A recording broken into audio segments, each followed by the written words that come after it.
বাহ, সেই জিনিস তো অতুলনীয়। কামড় দেওয়া ছাড়া তৃপ্তি পাওয়া যাবে না।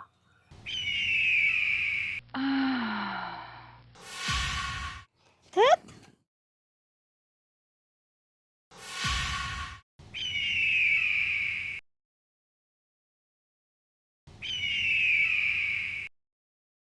কি জিম মেরে বলেছেন কেন?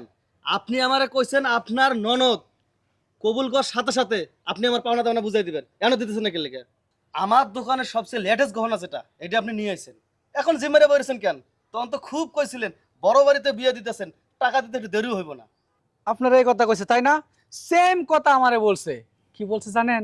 আমার দোকানের সবচাইতে যে দামি শাড়িটা, সেই শাড়িটা নিয়ে আসছে 50,000 টাকা দাম। জানেন ভাই, ওই শাড়িটা আমি ইন্ডিয়া থেকে নিয়ে আইছি। আর বলে কিনা ভাই দেন, কবুল বলতে দেরি হইব, টাকা পাইতে দেরি হইব না। টাকা দেন এখন, বাহানা করলে কাম হইব না। দেখেন, সবই তো ঠিকঠাক ছিল, কিন্তু এখন আমার স্বামী কেন যে কালকে রাত থেকে ফোন বন্ধ করে রাখছে আমি নিজেও জানি না। আপনারা আমাকে আরেকটু সময় দেন না, টাকা দিয়ে দিব। একটা সেকেন্ড আপনি সময় পাবেন না, বুঝছেন? আপনার স্বামী ফোন ধরুক আর না ধরুক, এটা আমগো দেখার দায়িত্ব না। আমগো কাছে যে জিনিস কইয়া নিছেন এই জিনিস তো পার হয়েছে, এখন টাকা দিবেন, তারপরে এখান থেকে যাবো। সেটাই, কিভাবে টাকা দিবেন ওটা ব্যবস্থা আপনি করেন। দেখেন, বিপদ আপদ তো মানুষেরই হয়। আহ, আমার স্বামী যে কেন ফোন বন্ধ রাখছে আমি বুঝতেছি না। হয়তো কোনো সমস্যা হয়েছে। আজ যদি সে বাংলাদেশে থাকতো বা বাংলাদেশে যে কোথাও থাকতো, গিয়ে খোঁজ খবর নিতে পারতাম কেন এরকম করলো। এখন তো সে প্রবাসে, আমি কি করব বলেন?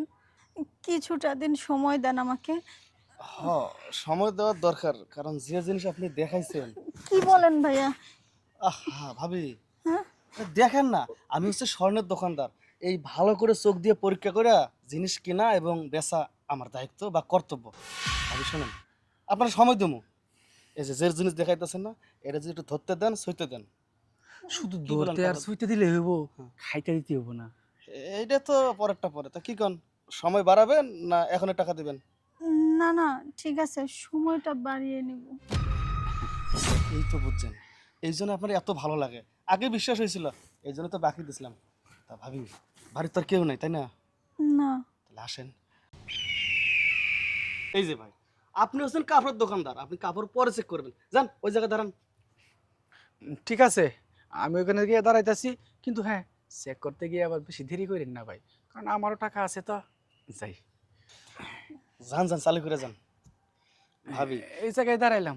আচ্ছা, যদিও আমি মনে করেন স্বর্ণের দোকানদার, স্বর্ণ নাই সমস্যা নাই, আগে কাপড় দিয়ে চেক করি। ও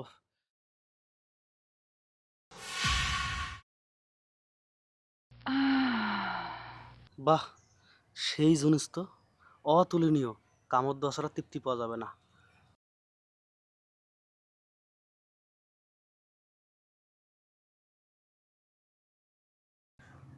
ভাইয়া, আমি যেহেতু আপনাকে এত সুন্দর একটা সময় দিচ্ছি, সেহেতু টাকা পয়সাগুলোর জন্য আমাকে আরেকটু সময় বাড়িয়ে দিয়েন। ভাবি, আমি হচ্ছে স্বর্ণের দোকানদার, আমার কি টাকা পয়সা কম আছে? আপনার যতদিন মন চায় ততদিন পরে দিন। কথা কয় না, ভাড়া একটু আরেকটু ভাগ করেন। ভাই, আমিও কিন্তু দামি একটা শাড়ির টাকা পাই, একটু তাড়াতাড়ি করেন না। এত কথা কয় না তো, দামি আর কম দামি নেই। আপনিও পাওনাদার, আমিও পাওনাদার।